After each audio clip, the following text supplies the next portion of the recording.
गिबियावनो जेम्स ब्रादारखौ बरायनानै लाग्रोनाय जाबाय लोगोसे आङो दिनै नोंथांजों फार्स्ट टाइम लोगो मोननाय होननानैबो बुंजायो आरो लोगो मोननायजों लोगोसे आंनि चेनेलनिफ्राय नोंथांनो आङो मोनसे गिफ्ट लानानै फैदों आसा खालामो नोंथाङा मोजाङैनो गोसो मोजाङै नाजावनानै लागोन होननानै थेंक इउ आरो आं दा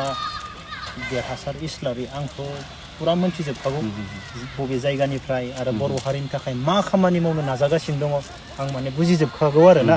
बेसेबां खस्थ'नि गेजेरजोंबाबो बेफोरबायदि गिदिंगासिनो दं बेखौ आं बुजिखायो गुबुना जोंखौ गाज्रि मोनो मा मोनो जों बेखौ बुंनो थांखाला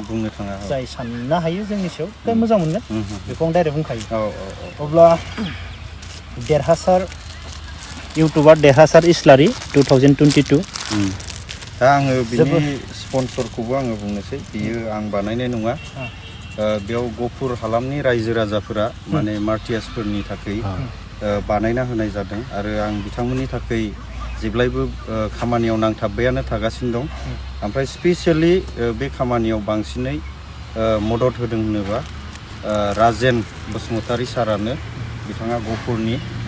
ओमफ्राय बिथाङा दा गुवाहाटीयाव बांसिन थानाय जायो बिथांनि स्पन्सरनि गेजेरजों बे गासैखौबो